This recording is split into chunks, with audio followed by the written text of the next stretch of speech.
Chega, tem temas internacionais aqui, falo sobre eles com o Maringoni. Apresento aqui para ele dialogar. Maringoni, me atrasei. Oh, desculpa. Bom dia, Maringoni.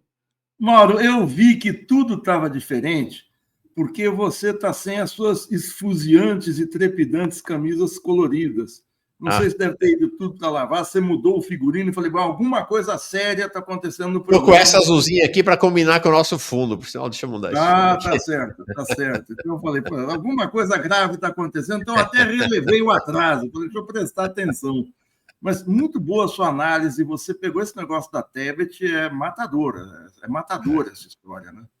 Que é uma convergência... E o impressionante, Maringoni, é o silêncio, né, dos progressistas e mesmo do PT. Ninguém do PT fala. O Breno soltou uma nota ontem, mas só. Né? Agora, Mauro, olha uma coisa, a Tebet não estava dando entrevista para a Miriam Leitão na condição de pessoa física da Simone Tebet. Ela não é como você e eu, que estamos aqui falando em nome pessoal. Ela está falando em nome do governo. Tudo que ela fala, ela é convidada para a Globo News na condição de ministra. Ela não é convidada como senadora Simone Tebet, como cidadã mato-grossense, não. Ela é voz oficial do governo. Se ela não é desmentida, essa é a posição do governo.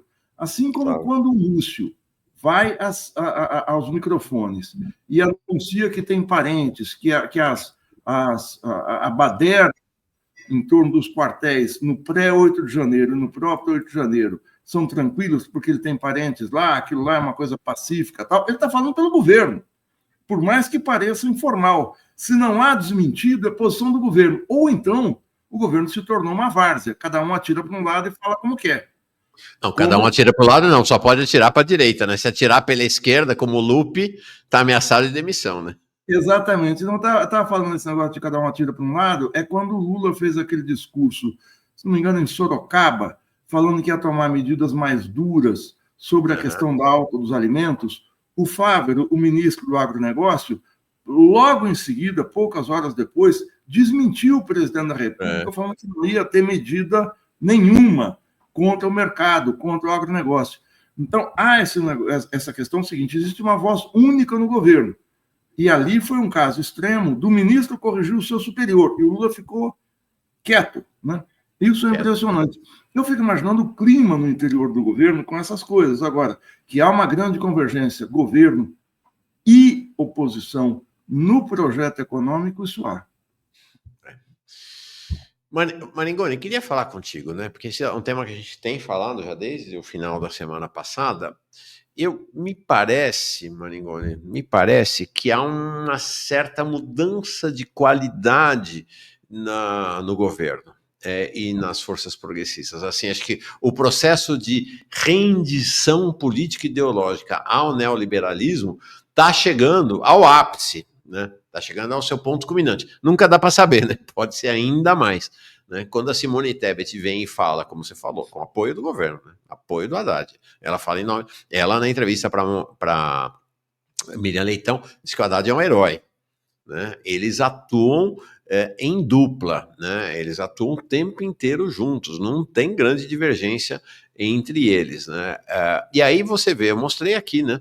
Esse fim de semana, entrevista do líder do PT na Câmara, o Lindbergh, surpreendente, né? Elogiando a Argentina e a Itália por terem feito um esforço fiscal maior do que o do governo Lula. A companheira dele, a Gleisi Hoffmann, agora ministra, dizendo que é muito bom os dados de dívida pública bruta em relação ao PIB terem diminuído, que é um indicador clássico, né, da direita na economia, dos neoliberais. Esther Dweck, que já foi tida como alguém da esquerda do PT, está indo lá num encontro da Fiesp para falar sobre a reforma administrativa. Então, parece que a gente tem aí um cenário de rendição política ideológica que não estava tendo, né? Estava sendo uma coisa mais discreta. Acho que ficou meio escancarado, e aí você foi uma indicação sua muito precisa quando você falou, Mauro, gruda aquela coisa que o Haddad falou lá no Flow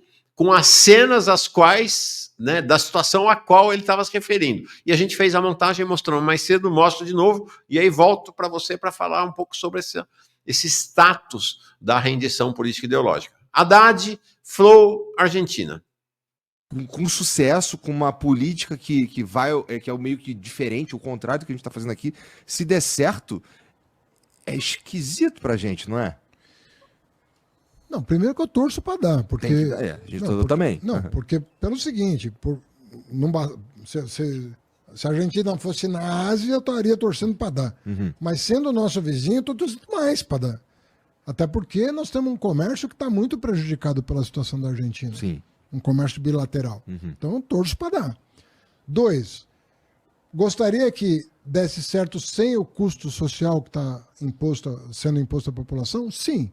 Preferia que fosse É possível? Seria possível? Bom, aí eu não estou lá no manche para dizer. É antológico isso, né? Não, gostaria que fosse com menor sacrifício social? Gostaria. Seria possível? Ah, não sei, eu não estou lá, não estou no manche, então pode ser que esteja certo, inclusive essa repressão toda. Chocante. Como é que você analisa esse momento, Marinho? Mauro, vamos ver qual é o projeto do Milei. O projeto do Milei, o projeto econômico do Milei, é um desmonte do Estado numa intensidade inédita. Não quer dizer que isso nunca tenha sido tentado na Argentina. No governo Menem houve um desmonte do Estado muito sério. Qual é o projeto dele? Acabar com o Banco Central. Vamos lembrar o que ele falava na campanha, o que ele tentou fazer, que é a maior fonte de corrupção na Argentina. Dolarizar a economia argentina. Paralisação total das obras públicas. Demissão em massa de funcionários públicos para economizar recursos. Acabar com vários ministérios, entre eles o da educação, coisa que o Trump está imitando nos Estados Unidos. E fazer um arroxo geral nas contas públicas, extinção de várias secretarias, vários ministérios, em especial das questões sociais, desmonte de todo o aparato da memória, que a Argentina é uma pioneira mundial, da memória da ditadura, aquele museu lá da ESMA, do Estado-Maior das Forças Armadas, onde é o Museu da Repressão na Argentina, eu não me lembro o nome, eu estive lá já, mas é o desmonte da memória e retenção de verbas dos estados, tudo isso. Agora, isso implica num custo social. Aliás, não é que isso implica, isso precisa ter um custo social, e esse custo social é resolvido no que a gente viu nessas cenas, na base da repressão. Não Maringoni, existe... Espaço, Memória e Direitos Humanos ex-ESMA, né, que era o Centro Clandestino de Detenção, Tortura. Era o doicode deles lá, né? Era o doicode deles, é uma base militar gigantesca, dentro da cidade de Buenos Aires, esse centro de tortura, em que você visita as câmaras de tortura, o nome das pessoas que foram mortas nessa sala de tortura, naquela outra sala, tem visitas guiadas, tem vídeos passando constantemente, tem palestras, enfim, é um centro de defesa dos direitos humanos que os governos democráticos, pós-85, nenhum teve coragem de fazer. O único governo brasileiro que fez algo pela memória, por incrível que pareça, foram os governos Covas e Alckmin em São Paulo, que fizeram aqui o Museu da Resistência, onde era o antigo doicode em São Paulo. Foi o PSDB que fez, o PT não fez. Então, isso é preciso ser deixado muito claro. Agora, esse desmonte, esse argumento do Haddad, lembra muito o argumento dos críticos liberais na época da ditadura, que diziam o seguinte: olha, a gente tem que reconhecer que a ditadura fez o Brasil crescer apesar do arroxo salarial, apesar da repressão. Não, esse raciocínio é errado. O Brasil cresceu por causa do arroxo salarial, por causa da repressão. O projeto do Milei só funciona porque vai haver repressão ao descontentamento, senão ele não funciona. E se ele funcionar, ele desmonta o Estado argentino num grau quase irreversível. É você dar posse de partes do território, dos ativos, de tudo, que já está muito privatizado, acentuar a desindustrialização, enfim, fazer com que o Estado argentino se torne um ente, um organismo inviável, que a Argentina não consiga se recuperar. É esse o projeto. Agora, o que eu queria te falar, Mauro, avançando um pouquinho, é o seguinte: está existindo na imprensa e na boca de alguns dirigentes políticos, em especial do PT, que o problema do Brasil é o oposto do que a gente está falando aqui, dessa convergência. é uma polarização extrema. Mas antes de falar da polarização, antes que a gente mude totalmente de assunto, você arrolou aí a fala do Haddad, a fala da Tebet, as intervenções do Lindbergh e da Gleice, mas tem um dado a mais que é brilhante, que é o artigo do Guilherme Melo na Folha de São Paulo de hoje. O Guilherme Melo vem a ser o secretário de Política Econômica do Ministério da Fazenda, é o segundo homem do Ministério da Fazenda. Ele está logo abaixo do Haddad, é quem controla as políticas, as iniciativas do Ministério. O artigo se chama Descontaminando o Debate Econômico. Nesse artigo, o Guilherme critica as posições de um colunista da Folha chamado Marcos Mendes, que foi assessor econômico do Temer. O Marcos Mendes criticou o governo por ser leniente, ou seja, por fazer corpo mole diante do aumento da inflação, da subida da inflação, que vai ultrapassar a meta, e que o governo não estaria preocupado com a responsabilidade fiscal em zerar o déficit de fato. Isso que a Simone Tebet falou, nós vamos zerar o déficit, ou seja, nós vamos cortar o que foi destinar dinheiro, é esse artigo, destinar dinheiro para o pagamento dos juros da dívida.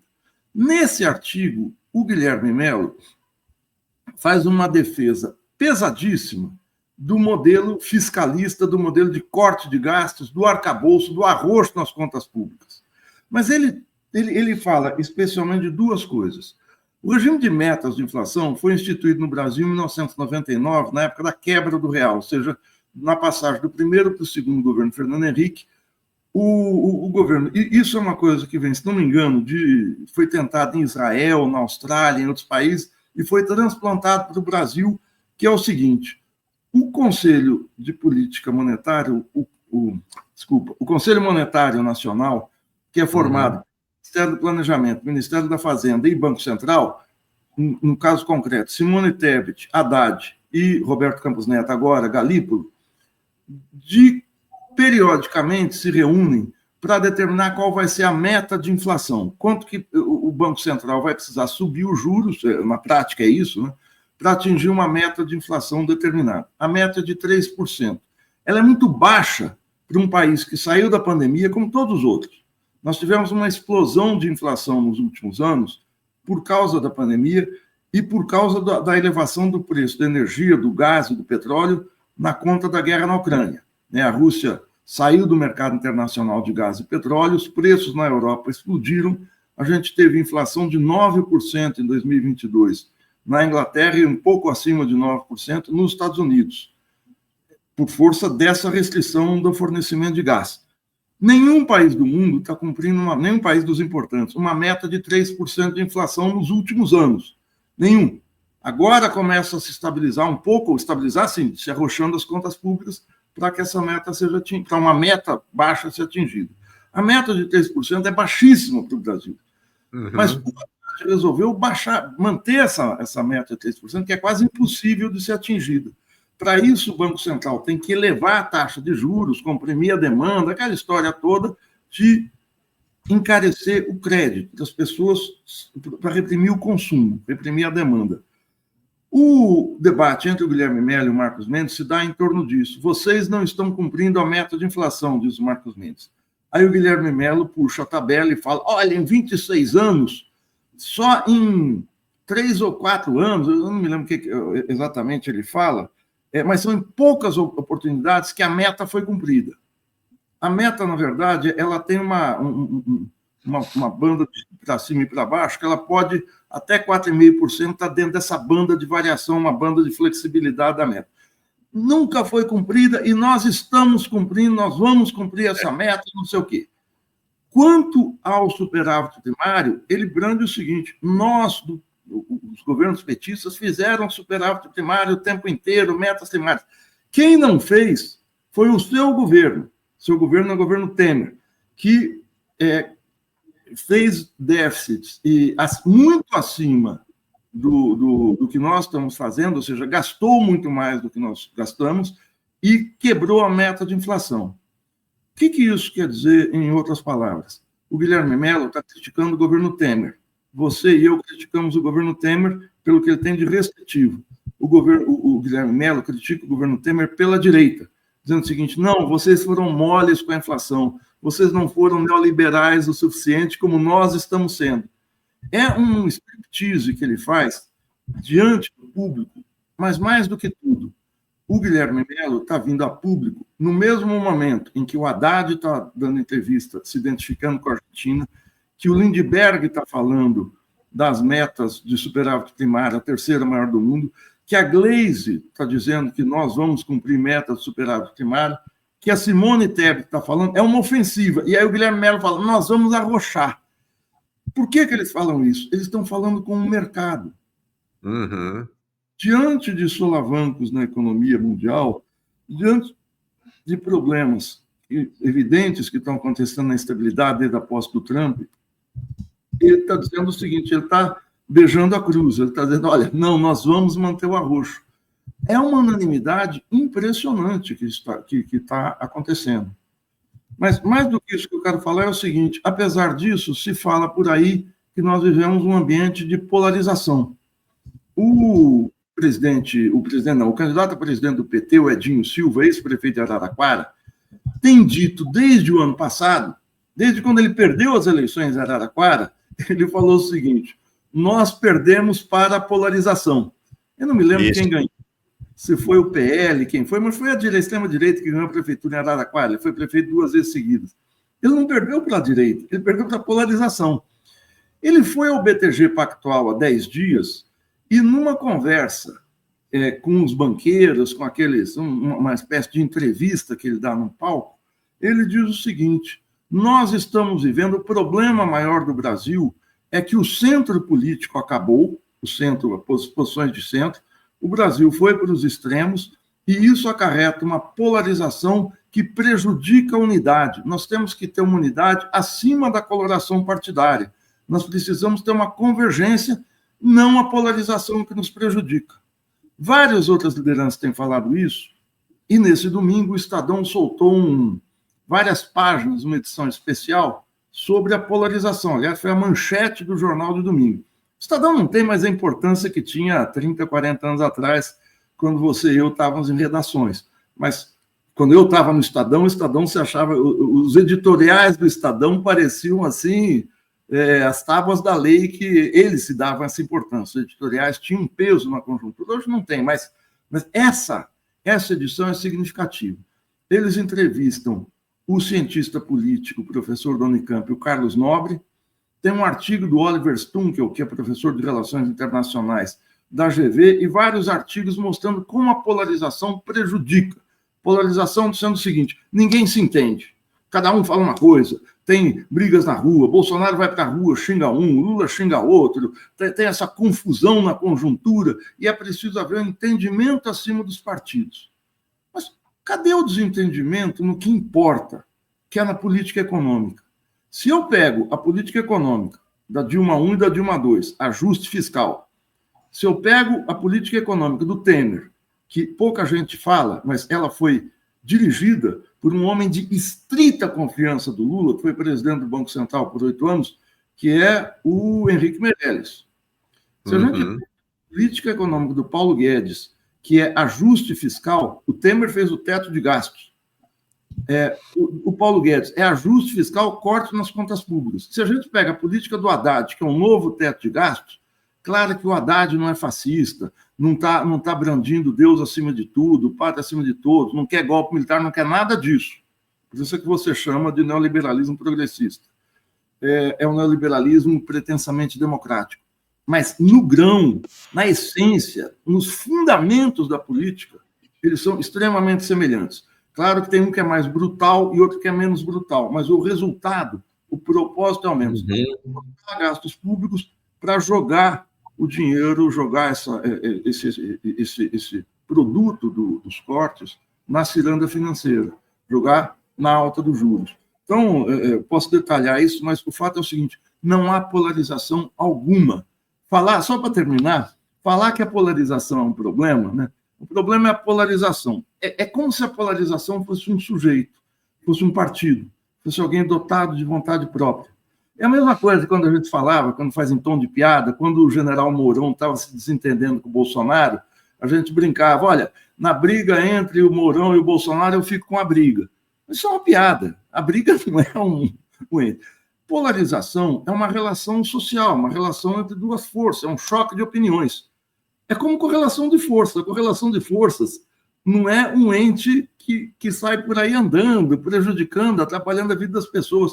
Então, me parece que está saindo o pretexto, a desculpa da correlação de forças ser desfavorável para não se fazer nada, e você agora, mais cedo, mostrou que a correlação de forças, a Simone Tebet mostrou que a correlação de forças do Congresso estava à esquerda do governo, assim como a polarização. A polarização é a nova correlação de forças, né?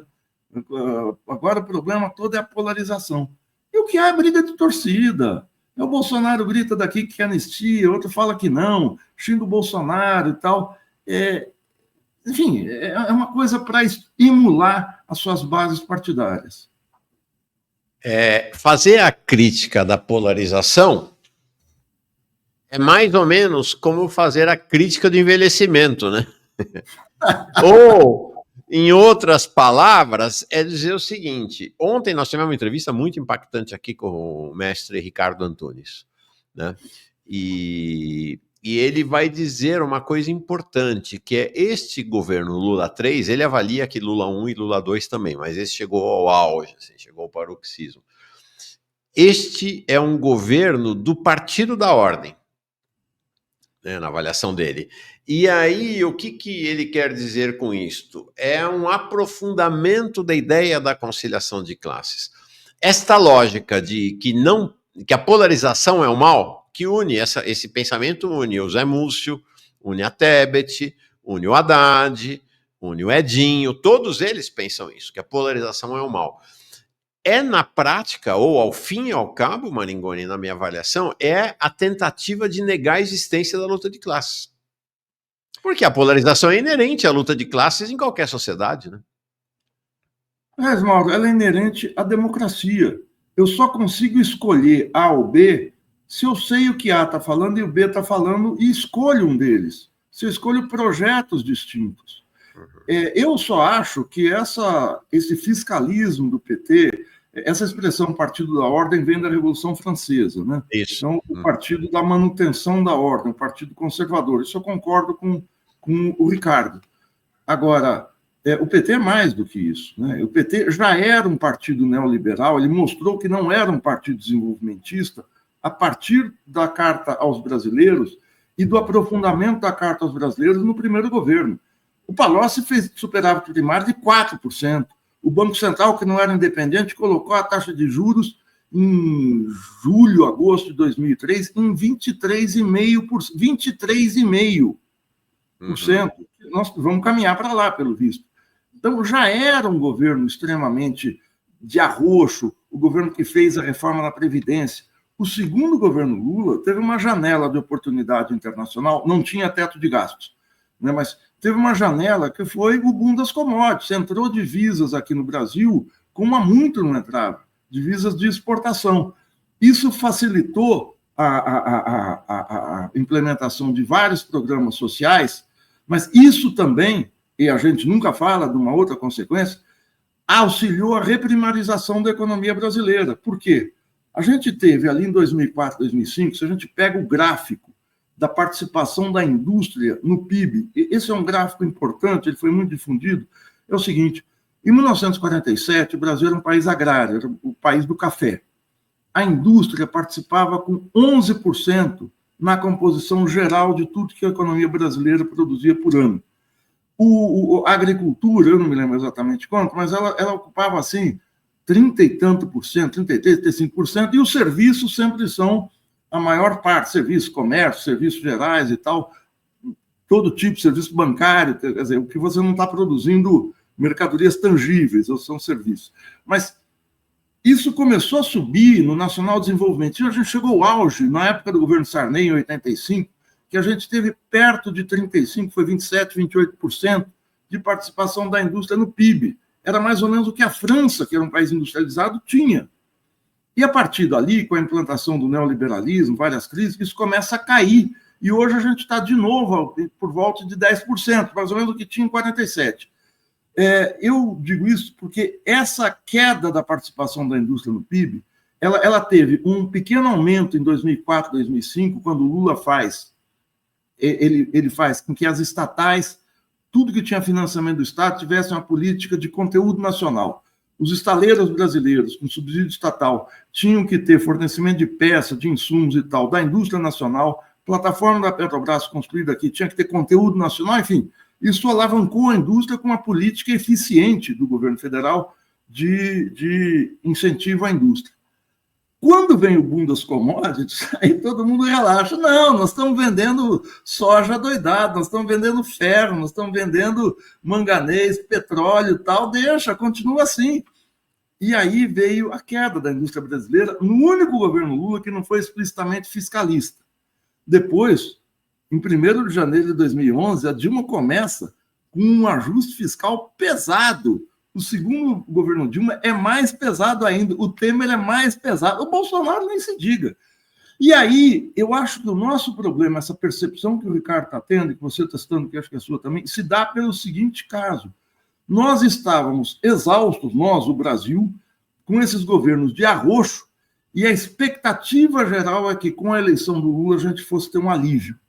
E a distância entre a expectativa e a realidade, quando o Lula entra, faz a PEC da gastança, segundo a Simone Tebet, a PEC da transição, mas logo depois bota o arroxo, impede o crescimento do salário mínimo, coloca as contas públicas sob o tacão do fiscalismo, a nossa decepção é tamanha que a percepção é que o governo Lula é o mais fiscalista que a gente teve. Eu não acho que seja. Acho que os outros governos do PT, tirando o Lula 2, também foi um governo de muito arroxo. Mas isso é a convergência. O que o Guilherme Melo fala na Folha, ele não está escrevendo para esse Marcos Mendes. Ele está escrevendo para o mercado. Faria Lima, olha eu aqui. Faria Lima, ó, seguinte, esse negócio que ele está falando aí que nós somos da gastança. Nós não somos da gastança, não. A gente está fazendo o que vocês gostam. A gente está arrochando as contas públicas e vamos arrochar mais, tá bom? Continua com a gente, estamos juntos, tá? E faz joinha, né? Faz joinhas. Então, é isso que o Guilherme Melo fez. Foi um striptease político ideológico, uma coisa vergonhosa. Eu conheço o Guilherme Melo há anos. Ele pasme, antes de ir para o governo, ele era o coordenador da pós-graduação em desenvolvimento econômico da Unicamp. Ele é como o Lindbergh, né? O Lindbergh é de esquerda em determinados períodos, quando ele não tem nenhuma responsabilidade de liderança. Assumiu a responsabilidade de liderança, ele veste a camisa. Estamos aqui para defender o ajuste fiscal. Gleice, mesma coisa. Então, exatamente a expressão que a nossa Margaret Thatcher, né, a Simone Tebet Thatcher, disse, né? Não, a Gleice, ela veste a camisa da função que ela estiver exercendo. Então, agora, ela vestia aquela camisa lá, mais à esquerda, quando ela era presidenta do PT, né? Precisa agradar as bases do PT. Agora ela virou ministra, ela já trocou a camisa, Mônica, não, a Miriam Leitão. Né? Tá aí, a nossa Margaret Thatcher, Simone Tebet. Fala. Você que é do século passado, como eu, você deve se lembrar dos debates que a gente tinha no final dos anos 70, começo dos anos 80, como é que a esquerda daquela época tinha que se comportar nas eleições quando só tinha Arena e MDB, só dois partidos da ditadura. A Arena era o partido da ditadura e o MDB era a oposição consentida. E as pessoas falavam, escolher entre a Arena e a MDB era escolher como a Coca e a Pepsi, só muda o rótulo, né? Você lembra disso, né? São duas coisas iguais, a Coca e a Pepsi. O que a polarização hoje, essa sim é entre a Coca e a Pepsi. Tem gente que percebe nuances de gosto, que a Pepsi é mais aguada, a Coca é mais assim, mas assim, é nuances, é uma diferencinha, são os dois refrigerantes que são muito próximos. Não é nem Guaraná Aquite, nem Antártica, não. É uma coisa, Pepsi e Coca não tem diferença. Então, a polarização, quando eles reclamam da polarização, eles estão reclamando do seguinte, o debate, essa poeira que está sendo levantada em cima do embate, na verdade, pessoal. O pessoal é o seguinte, é Lula ou é Bolsonaro? Vai ser Flávio Dino, Haddad, Alckmin, o candidato, ou vai ser Tarcísio, vai ser Eduardo Bolsonaro, vai ser Michele Bolsonaro? O debate está todo em cima de pessoas, ninguém está falando, olha, vamos mudar o rumo. E aí se fala que existe uma polarização coisa nenhuma. O que eles querem, na verdade, eles são saudosistas dos anos 90 do pensamento único. E, na verdade, existe o pensamento único. Ninguém toca nos fundamentos da economia, ninguém toca na autonomia do Banco Central, ninguém toca na política de juros. O Lula, no final do ano, se rendeu ao Galípolo, que está fazendo uma política de alta dos juros. Olha, eu vou dar uma examinada, isso está me ocorrendo agora. Na tabela do Copom, eu acho que o Roberto Campos Neto nunca teve os juros nesse patamar que está tendo com o Galípolo. O Campos Neto. Vamos ver. Bom, por sinal, nós estamos aqui e eu digo para vocês, acho que os diretores do Banco Central não estão assistindo Manhã Brasil nesse momento. Porque eles estão reunidos na reunião do Copom hoje e amanhã, depois das 6 da tarde, vem a decisão do aumento da taxa de juros. É incrível isso, né? Nós já sabemos que o juro vai aumentar e vai aumentar impressionantemente, né? Impressionantemente. Não precisava ter diretoria do Banco Central. Faz um programa com algoritmo de só aumentar a taxa de juros, a cada 45 dias aperta. Demite todo mundo, olha só, uma proposta para economizar recursos. Demite a diretoria do Banco Central, bota um algoritmo, a cada 45 dias eles aumentam 1% a taxa de juros e acabou. Não, ou então faz o seguinte, pede para uma pessoa ali, um estagiário do Banco Central, mandar o formulário da pesquisa da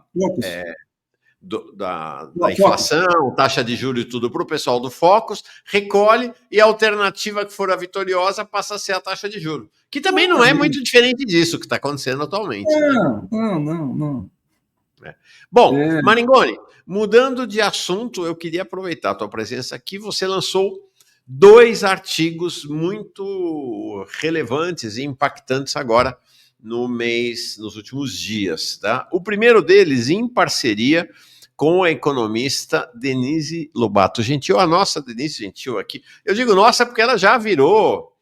É um sucesso, a Denise Gentil aqui é um negócio impressionante, o sucesso que ela faz aqui, realmente, e quero dizer, não sei se você está nos assistindo, Denise, quero reconhecer publicamente que eu fiquei conhecendo a Denise por conta desse sujeito que está aqui em cima, né? Gilberto Maringoni, que me falou muito bem dela, eu não a conhecia e, de fato, ela está detonando aqui, né? Falamos agora sobre previdência, antes tínhamos falado sobre endividamento, realmente é uma craque. Né? A Denise tem uma característica, Mauro, rara entre os economistas, que é o seguinte, ela é uma economista da economia política, mas ela é extremamente politizada e sabe que cada número, cada tabela, cada mexida em um indicador, em série histórica, tem implicações ou são expressão de modificações políticas. Ela não é uma economista de planilha, ela é uma economista da grande ciência, ela tem uma percepção disso muito grande. E eu, fazendo esse artigo, foi uma parceria dupla, esse artigo não é de nenhum dos dois, é dos dois. O conhecimento que ela tem de política e de economia internacional é impressionante. Um dia entrevista ela sobre situação internacional, sai da economia doméstica aqui para você ver a potência intelectual que ela tem nesse outro campo. Ela está pesquisando a economia americana e o complexo industrial militar. E vale a pena, nesse momento de trumpismo, falar sobre isso com ela, porque ela coloca isso para você em números. É muito importante. Não, maravilhosa, Denise. O pessoal diz, volta, Denise. Sim, vai voltar. O pessoal aqui tirando um sarro da Maringoni, o pessoal tirando um sarro da gente inteiro. Aqui, ó, o Vinícius veio. Gente, é um para cada, falando ali dos dois, são 2 lápis ali, viu, gente? Que tem ali, aí o Vinícius, outro Vinícius diz, acende. O João Pedro, 2 fininhos aí. O pessoal se animou aqui na manhã, né? Tem gente dizendo aqui, você me lembrou agora que precisa enrolar um aqui. Mas quero dizer para vocês que é lápis mesmo. Adorei. A gente se diverte. Então, esse artigo conjunto seu e da Denise, fazendo um balanço desse início de governo Trump. Apresenta para nós esse artigo, Maringoni, por favor, e já aviso que a Denise vai voltar, tá? Esse artigo detalha o seguinte, o Trump não está fazendo qualquer mudança nos Estados Unidos. A gente não sabe ainda, a situação está muito enevoada, porque o Trump está numa posição de soltar uma série, comprar briga com várias áreas, ou seja, tem iniciativas para tudo, internas e externas, mas na mudança da estrutura do Estado americano e na mudança da estrutura das relações internacionais, detonando o esquema ONU, fazendo o que era impensável no governo Biden, que é tentando atrair a Rússia para sua órbita, coisa que ele fez no seu primeiro mandato, separando Rússia de China e dizendo o seguinte, olha, nós vamos para o que importa, o inimigo principal é a China. Nesse ponto, o Trump parece um pouco leninista, que o Lenin, que tinha o Stalin, tinha essa questão, olha, nós temos uma luta de classes, nós temos vários inimigos, mas é preciso determinar qual é o inimigo principal para concentrar o meu ataque, o meu golpe nesse inimigo. O Trump está fazendo isso. Tudo é desimportante em função da China. Então, a conquista da Groenlândia é para criar uma rota comercial pelo Ártico, coisa que não está colocada, que vai encurtar distâncias dos Estados Unidos com a Ásia, nas rotas marítimas. A questão do México e do Canadá nas tarifas é repatriar indústrias americanas que estão nesses países. Olha, ou vocês voltam para os Estados Unidos, vocês vão sofrer tarifas, vão ter problemas. Vamos reindustrializar os Estados Unidos. A meta dele, combate a China, reindustrializa os Estados Unidos. Dentro disso, a gente fala algumas coisas. Ele está fazendo uma revolução, ele quer fazer uma revolução, porque ele, nas relações internacionais, em especial com a Europa, ele dá um chega para lá na Europa, ele negocia a paz com a Rússia, com a paz na Ucrânia, por fora da ONU, ele não está indo no Conselho de Segurança, ele não quer ouvir pentelhação de país aqui ou ali, dizendo que eu quero fazer uma colocação, não pode ser assim. Não, ele vai direto e cede o que a Rússia pede. A Rússia quer a Crimeia, tem a Crimeia. Você quer o Donbass? Fica com o Donbass. Você quer tirar a OTAN da Ucrânia? Vamos tirar. Porque não interessa a ele fazer marola. Ele quer retirar a aliança com a Europa, porque ele sustenta na Europa centenas de bases militares que não têm tanta importância hoje, porque a tecnologia da guerra mudou. Nós temos agora, ao invés da guerra aérea, cada vez mais são os drones que fazem o serviço da aviação. Você não tem combate aéreo, você não tem aquela coisa de Spitfire contra Messerschmitt que você vê em filme de guerra, como na Segunda Guerra Mundial. Os caças são caças-bombardeios. E para você bombardear uma cidade, você não precisa de um piloto correndo risco, um avião caríssimo. Você bota um drone teleguiado no deserto da Califórnia, o piloto está bombardeando uma aldeia no Afeganistão, enquanto ele come um Big Mac, enquanto ele sai às 8, volta às 6 para casa, e durante o dia ele causa um pequeno genocídio em alguma aldeia, em alguma cidade do outro lado do mundo. Então, eu não preciso de base em toda parte. Eu vou reduzir os meus custos na Europa para investir em alta tecnologia, para investir em inovação, desenvolvimento, investir, enfim, junto com as Big Techs. Vamos lembrar, o Elon Musk é o X, são as Big Techs, isso é importantíssimo, fundamental, mas o Elon Musk também é complexo industrial militar. Aliás, hoje está voltando uma vitória política do Elon Musk, que precisa ser dita, a volta dos astronautas, que ficaram 7 meses na Estação Espacial Internacional, dos 2 astronautas, é um homem e uma mulher, eles foram para ficar uma semana, Mauro, e ficaram 7, estão desde julho no espaço. E estão voltando porque a cápsula da Boeing, fabricada pela Boeing, falhou.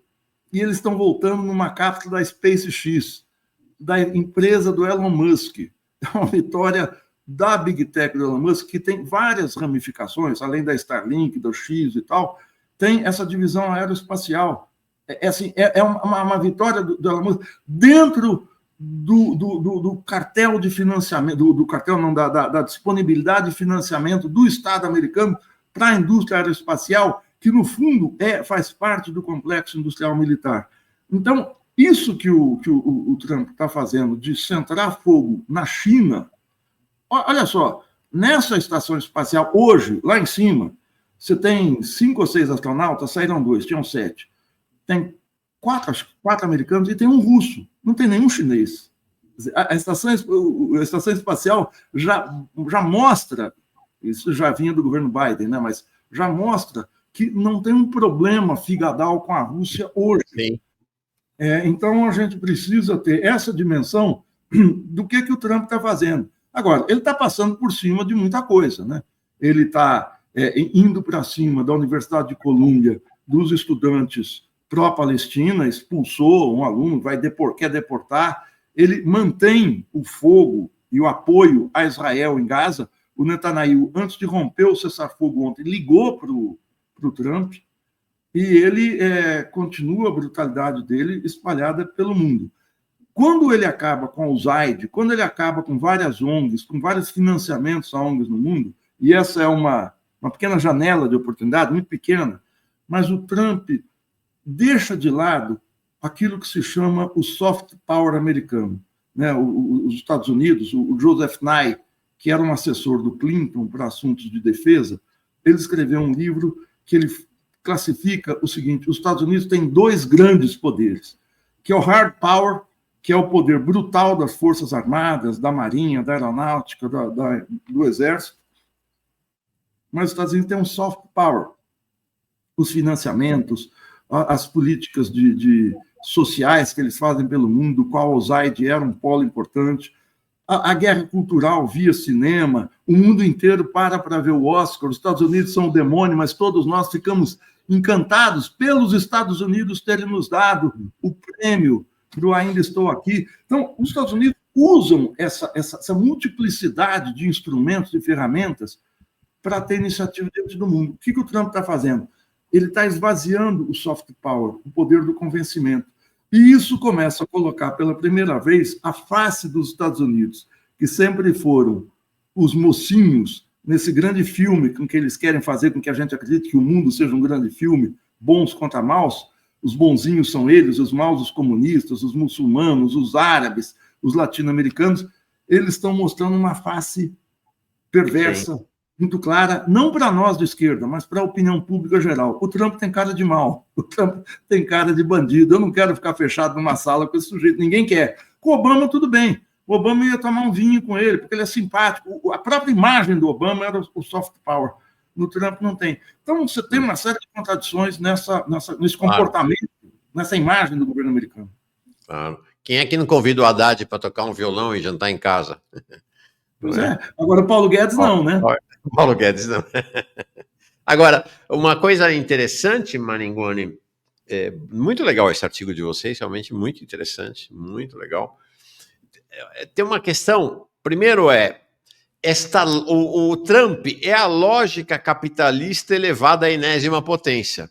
Então, é a lógica do pensamento do balanço trimestral e do pragmatismo mais absoluto, né? Versus um inimigo do lado de lá, que é a China, que é a lógica do planejamento do longuíssimo prazo e de balancear o pragmatismo com os interesses estratégicos e de longo e longuíssimo prazo. Então, é interessante que são 2 universos em conflito, né, com parâmetros, com métodos, com padrões de referência muito diferentes, né?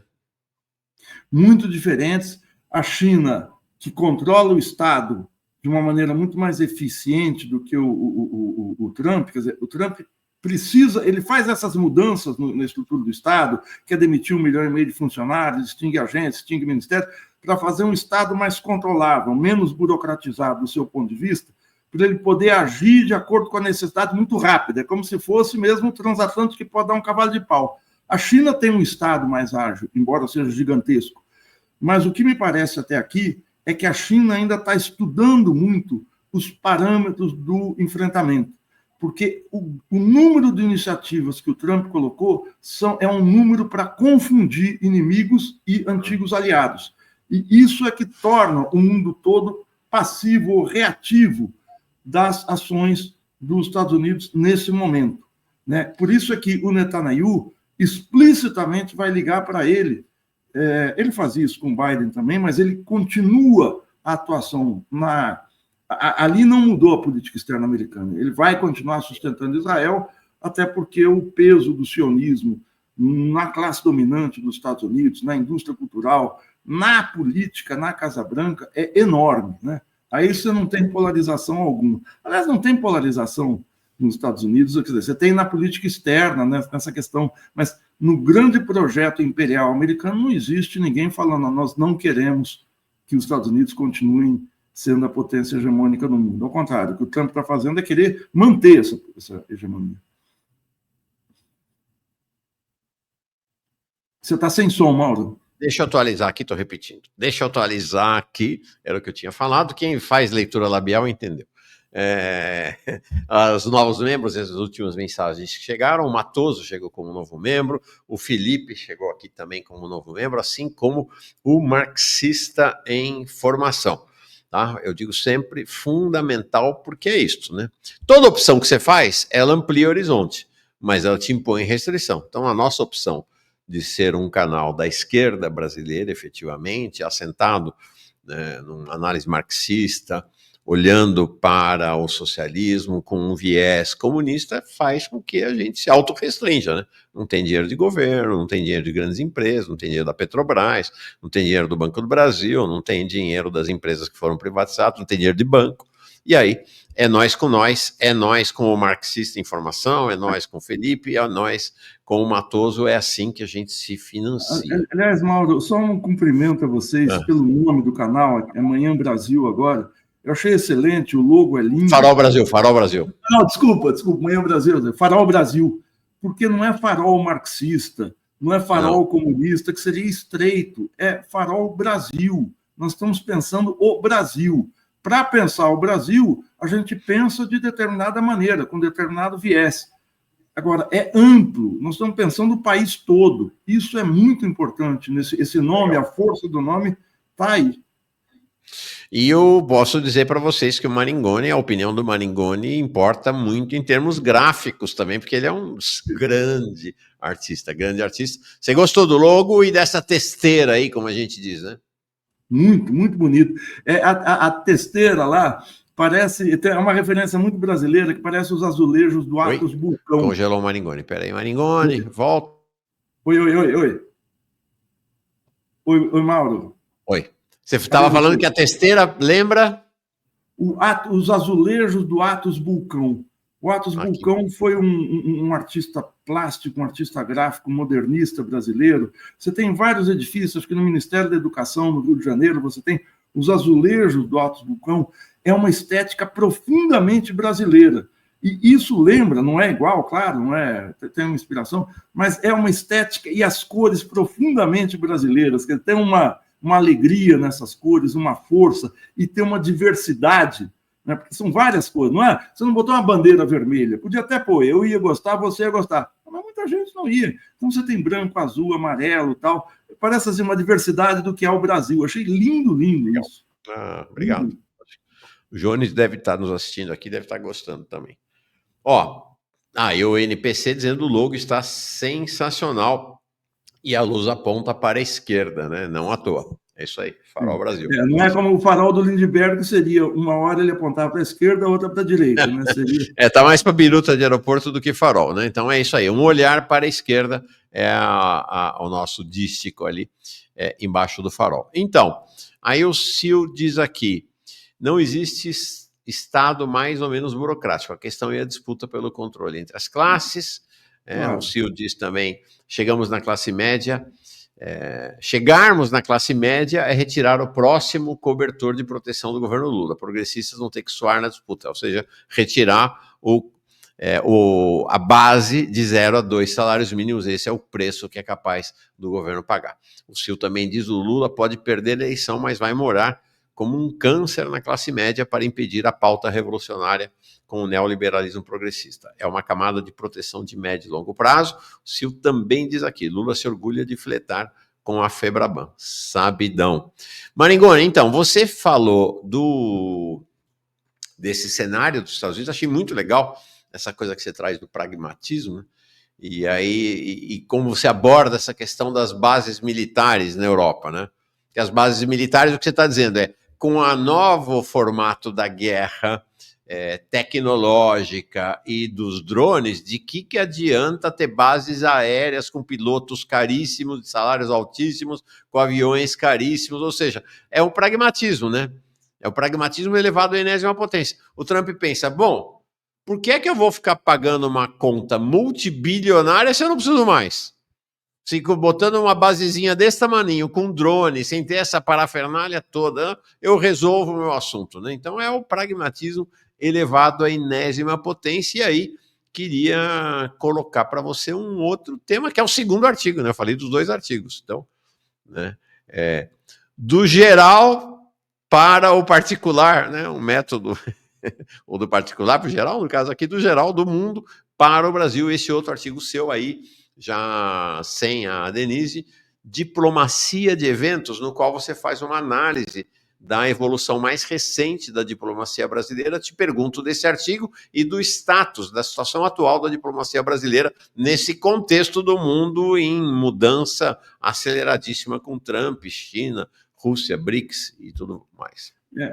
Isso aí, Mauro, é uma sequência de um artigo que eu publiquei. Esse artigo eu publiquei na Carta Capital e saiu também no Terra Redonda. Ele é sequência de um outro artigo que eu tinha feito há algumas semanas na Carta Capital, um artigo grande para a revista, um artigo de 4 páginas, quer dizer, não é um artigo acadêmico, é um artigo de divulgação, mas é o seguinte, nós estamos numa crise do sistema multilateral, uma crise da ONU, pelos motivos que eu já falei, que o Trump não quer a ONU, quer se livrar de aliados incômodos, de atritos desnecessários.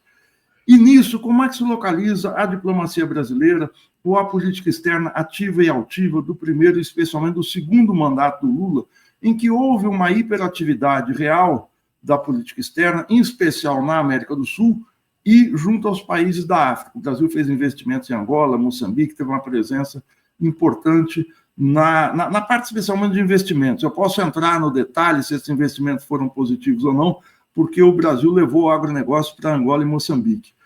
Isso tem muitas críticas, mas o Brasil, de fato, teve uma presença na África e uma presença muito forte na América Latina. Quando a situação internacional sempre é muito tensa, não existe uma situação simples, mas naquela situação a gente tinha uma cúpula da política externa muito mais aparelhada, muito mais competente que a atual. Essa cúpula da política externa, ela está sendo dirigida pelo Mauro Vieira, que é um homem extremamente conservador, vamos dizer de direita.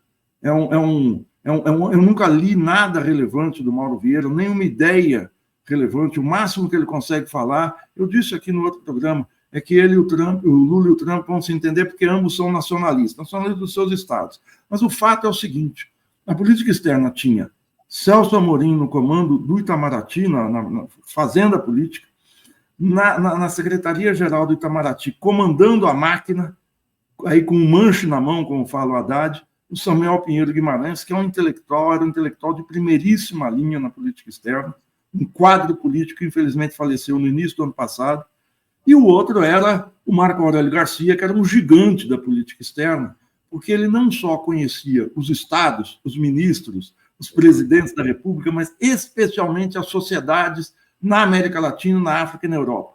Então, ele sabia qual era o movimento social relevante para ele, como assessor do Lula, ele era assessor especial do Lula, a função que o Celso Amorim tem hoje. Então, ele visitava, eu fui várias vezes à Venezuela, escrevi 2 livros sobre a Venezuela, e eu percorria governo, oposição, movimentos sociais, e várias vezes eles me falavam, que bom que você veio aqui. Mês passado teve aqui o Marco Aurélio Garcia conversando com a gente. Ele conversava lá embaixo na sociedade. Então, a política brasileira de aproximação com os países da América Latina era feita numa sintonia fina que só o Marco Aurélio conseguia fazer. Se tirou o Marco Aurélio, não tem outro que conheça, assim, porque ele foi o criador do Foro de São Paulo, ele conhece os movimentos ganhadores e perdedores, quem é quem em cada sociedade, e era permanentemente atualizado sobre isso. Caiu 2 morreram e o Celso Amorim está numa posição que não é mais a posição de controle da máquina. Então, a política externa está sem leme. O que ela consegue fazer num mundo muito mais complicado? Mais complicado por quê? Porque está em pauta o enfrentamento do poder leste-oeste. Estados Unidos, Europa Ocidental, mas Estados Unidos, China e Rússia. Nesse quadro, o Brasil fica sobrando, porque é um país que não tem poder militar, um país em processo de desindustrialização, um país que faz um programa econômico de corte de orçamento, ou seja, de enfraquecimento da sua economia. É um país, e a gente não falou isso do Haddad, que o Ministério da Fazenda está preocupado com o excessivo crescimento da economia, que é preciso baixar. Por isso que nós vamos aumentar os cortes e por isso que nós vamos aumentar a taxa de juros. Então, um país que quer recuar, não pode achar que vai ter uma posição ativa no cenário internacional. Então, o que o Brasil consegue fazer? Eventos, o G20 foi muito bom, recebeu muito bem os convidados, os shows foram maravilhosos, o Lula vai num evento, faz um discurso, puxa vida, ele fala da fome, fala da miséria, mas fica nisso, fica no gogó, na declaração, na diplomacia declaratória, e de montar eventos. Vamos montar a COP30 em Belém, vai ser um grande evento na Amazônia, veja só e tal, numa situação em que o Brasil continua devastando a floresta, os Yanomamis continuam morrendo, a gente pode ter outra tragédia no Rio Grande do Sul, porque nada mudou de fato, porque a gente tem ajuste fiscal, contas públicas para acertar, eu não posso investir em meio ambiente. Então, fica uma coisa de evento, uma diplomacia de fachada. E eu examino isso à luz dessa questão. Com as restrições internas colocadas na economia, nós não conseguimos fazer uma diplomacia ativa e altiva, além da falta de quadros no Itamaraty e no governo para gerir a política externa. Diplomacia de equívoco.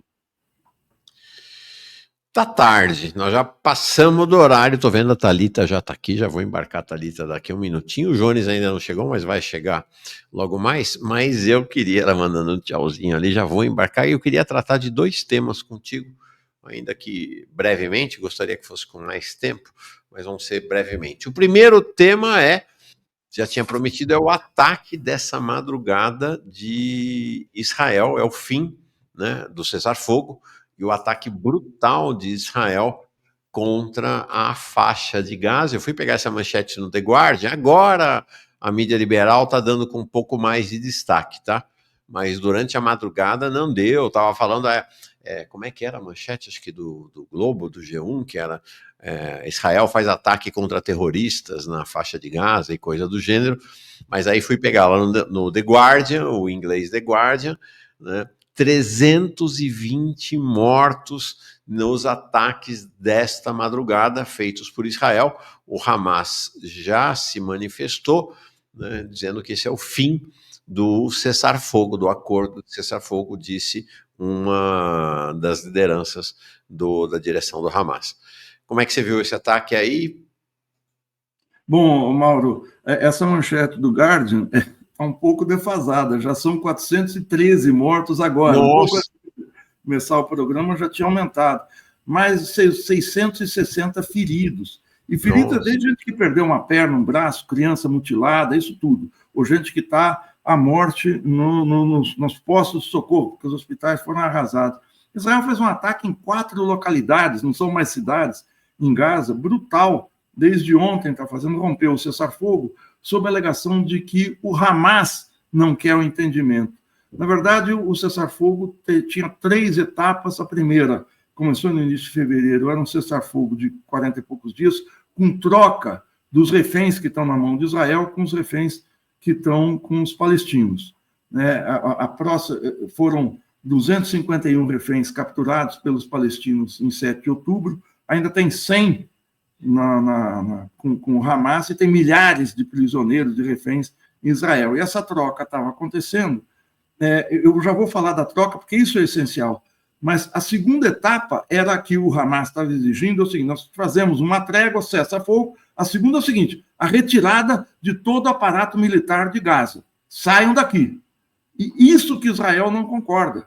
Quando Israel fala, olha, o Hamas não está concordando com o cessar-fogo, é que o Hamas quer essa segunda etapa que o Netanyahu não topa. Mas, por trás disso, o que está acontecendo é o seguinte, a troca de reféns foi ganha pelo Hamas. Como assim foi ganha? A trégua foi ganha pelo Hamas.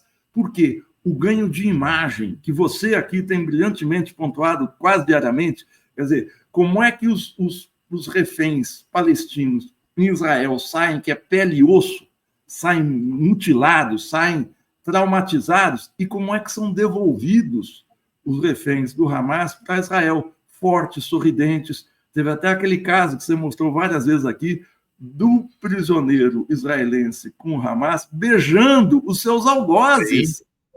E eles todos se exibindo com metralhadora, fortes e tal, o Hamas, se exibindo o seguinte, olha, mataram, acabaram com o nosso comando, nós ainda estamos aqui. Eles estão dizendo isso. O ganho de imagem para o mundo foi tenebroso para Israel. O Jornal Nacional teve que escolher cenas que não aparecessem esse cara. Eu não vi todo o Jornal Nacional, mas eu não vi na grande mídia, na TV, nos jornais, sim, o cara beijando. E essa cena foi assim, pegou a imagem de Israel perante o mundo.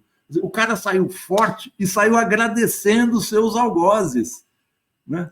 Então, eles perderam a batalha pela opinião pública mundial. Foi um mau negócio para Israel esse cessar-fogo. Porque como esse ataque, esse genocídio é transmitido ao vivo, por celulares, por redes sociais, para o mundo todo, eles perdem quando colocam. Por isso é que o Facebook tem uma questão de censura, tem coisas que você posta no Facebook, e o Facebook na lata de censura. Ontem eu tinha dado uma entrevista para a Sputnik News, uma agência de notícias russa. Eu fui botar no Facebook, bloqueado imediatamente. Eles bloqueiam qualquer questão que favoreça a Rússia ou o palestino pela política da Big Tech, da censura do Elon Musk e do governo americano. Mas olha aí, 413 morreram. Morreram ou não? Foram assassinados, né? Então, essa derrota essa derrota de marca, não é que isso forçou, mas isso mostrou para Israel que, precisamos parar com essa troca de prisioneiros dessa maneira, porque não vai dar certo. Eles se isolaram ainda mais mundialmente.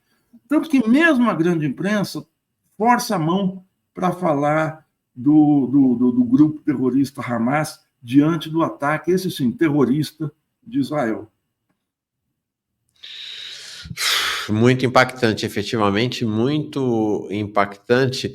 Maringoni, é isso, né? Esse é o cenário que a gente tem. Deixa eu ver como é que eu consigo tirar aqui essa imagem lá em Israel. Bom, Israel não, na Palestina. Para encerrar de vez, me parece que você falou, né? O começo da sua fala, do seu artigo, foi dizer, Trump identificou o inimigo principal, a China, e ele submete tudo a essa lógica do inimigo principal. E um dos elementos cruciais nesta lógica é a aproximação com a Rússia, pelas questões, né, vinculadas à guerra da Ucrânia e ao custo, né? Custo é sempre uma palavra-chave, né? Custo é uma palavra-chave para Trump, para Simone Tebet, para Haddad, custo, né? Acima de tudo, a questão é o custo.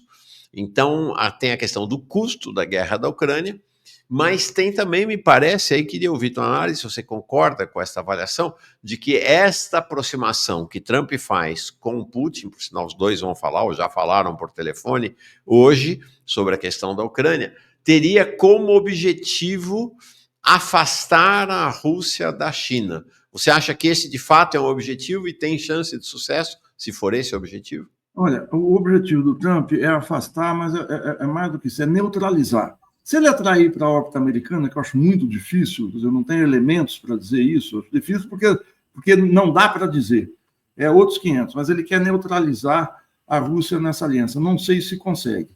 É preciso dizer que, na semana passada, o Putin deu uma cotovelada no Trump, que foi colocado na imprensa como algo fortuito, mas algo muito sério. O Trump está conduzindo as negociações de paz, fez aquela reunião há 3 semanas em Riad, na Arábia Saudita, entre representantes russos e representantes americanos. O Zelensky, houve uma pressão para o Zelensky, uma pressão europeia, para o Zelensky entrar na negociação, o Trump aceitou e começa a propor como é que vai ser a negociação de paz. E o Putin, imediatamente, apesar dele ter aderido às propostas do Putin, o Putin falou, pera lá, nós vamos rediscutir tal e qual ponto, porque o Putin está percebendo que o Trump se assenhorou da negociação de paz, ou seja, ele está controlando a agenda da negociação e, por exemplo, diante do ataque ucraniano, diante de uma ofensiva russa em Kursk, o Trump coloca alguns sinais, não, mas o Putin não pode fazer isso, tem que fazer aquilo. Eu não lembro exatamente agora o que foi, houve uma contrariedade na tática que o Putin está colocando para a guerra, E o Putin falou para o Trump, não, nós não topamos dessa maneira. Nós vamos querer isso, isso, isso. Eu agora estou com a cabeça, não estou me lembrando do detalhe, mas ele quer se reapropriar da agenda da negociação de paz. Isso é fundamental. Eu não posso deixar as condições da negociação estarem nas suas mãos se você não é meu aliado. Você é alguém que ocasionalmente, que fortuitamente, nesse momento, está fazendo as negociações. Isso é uma jogada de estadista, ou seja, de quem fala, olha, tudo bem, vamos negociar, mas as condições são as minhas, não as suas, mesmo o Trump querendo a paz. Por quê? Porque senão o Trump adquire um poder tal de manejar o jogo internacional, tentando se apropriar dessa dinâmica das negociações de paz na Ucrânia. E o Putin coloca, o Putin quer ter liberdade, o seguinte, se ele for atacado, ele vai atacar novamente. Ele vai ter que assim, o que ele falou foi o seguinte, o cessar-fogo não pode ser um respiro para a Ucrânia reorganizar suas tropas e fazer tentar uma nova ofensiva. A semana passada, a Ucrânia fez uma nova ofensiva de drones perto de Moscou. Foi essa a questão. Então, até para a Ucrânia chegar numa posição de mais força na negociação. E aí o Putin acendeu a luz amarela. Não. Existe toda uma negociação, especialmente com a Inglaterra e com a França, de envio de armamentos para a Ucrânia. E o Putin percebe, o cessar-fogo não pode ser uma janela de oportunidades para a Ucrânia tentar se recolocar na guerra em uma posição mais favorável, embora a Ucrânia esteja derrotada. Essa foi a questão, agora me lembrei. E por isso é que ele não quer deixar na mão do Trump o comando das negociações. Perfeito. Se ele vai conseguir neutralizar ou não a Rússia na relação com a China, a ver.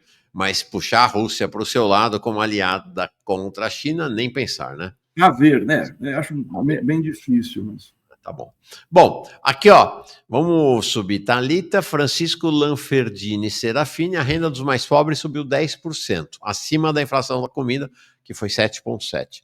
Lula derrete mesmo assim porque ninguém suporta mais as contradições do capitalismo, porque as condições de vida da população não são aquelas das planilhas, né? Fernando Coutinho mandando aqui um super sticker, a Michele Medeiros também mandando um super sticker, e o Luiz Gustavo chega como novo membro, muito legal, muito legal. Maringoni, aqui nos comentários internos, aqui tem um sistema aqui desse nosso sistema de transmissão, que a gente tem um chat privado aqui para ir discutindo as coisas. E a Thalita escreveu assim, bem grandão, saudades Maringoni. Então, antes de falar antes de falar do programa de ontem à noite, começou Cultura Brasileira, ontem à noite, vamos falar de Thalita e Maringoni, um reencontro aqui depois de um bom tempinho. Thalita, chega mais, parabéns! Thalita! Saudade! Saudades! A gente participou muito fazendo os programas no DCM, especialmente como é que era? Não era domingo, era a live de domingo. Super live de domingo. Super live, 3 horas em outras oportunidades. E a Thalita dava um banho, assim, e ela estava assim, precisava dar esse salto. Eu assisti a primeira meia hora ontem. Eu cheguei da universidade, fui ver, eu abri o YouTube e estava lá o seu programa. Eu falei, deixa eu ver. E você e o Jones. E você deu um salto como âncora agora. Eu fiquei assim, muito bem impressionado com o seu desempenho, a sua competência. No primeiro programa, você já está muito senhora de si, senhora do programa. Tal. Parabéns, Thalita. Muito boa a sua estreia aqui. Obrigada, Maringoni. Muito, muito bom. Obrigada. Saudade de você também. Saudades. Pois é. Aliás, Maringoni, já aproveito aqui publicamente, ao vivo, para te convidar como convidado do Cultura Brasileira. Olha. Porque para além, claro, das suas análises aqui que você faz, que são incríveis, né? Coloca a gente para pensar sobre as relações internacionais, sobre a conjuntura política, você é um cartunista. Então vamos falar sobre isso no Cultura Brasileira, acho super importante. Verdade. Vamos falar. Teve um dos programas lá no DCM, inclusive, que a gente tratou disso de alguma forma. Eu acho que você chamou alguém de uma editora, eu não vou lembrar. O Quinho, que é genial, que é o melhor chargista de atividade. Mauro, chame o Quinho. É um personagem, é o melhor chargista, ele está no Instagram, ele está no estado de Minas, tal.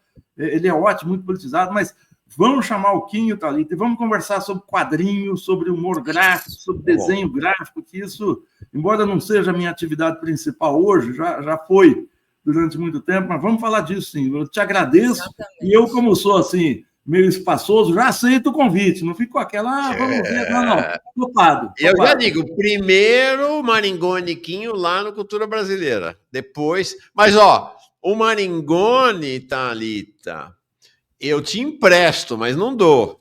Tá bom. Vamos lá, vamos chamar o Quinho, Thalita. O Quinho é uma eletricidade no ar. Você lembra disso, né? Ele deu um banho naquela entrevista. Mostrava 3 desenhos ao mesmo tempo, falava, ria, tal. É muito inteligente, muito, muito legal. Valeu. Pois é, então aí, o convite está feito, que bom. Convite feito e aceito, né? Que não, eu só vou emprestar, viu, Mauro? Só emprestar o Maringoni. Agora, a todos vocês e ao Jones que vem depois, parabéns pelo canal, Ousadia, os outros programas, vocês estão formando um todo. E o Jones falou ontem, acho que é o único programa de cultura na esquerda e na mídia progressista. Não tem um programa, a política cultural dedicada a isso. E você falou muito bem ontem, é a política cultural da classe trabalhadora, né? São os trabalhadores que produzem cultura. Então, é muito, muito, muito... Valeu, Maringoni. Alvissareira essa notícia, como se dizia antigamente. Legal. Valeu. Beijão, Maringoni. Obrigado. Beijão. Tchau, Thalita. Tchau, Mauro. Um abração no Jones aí.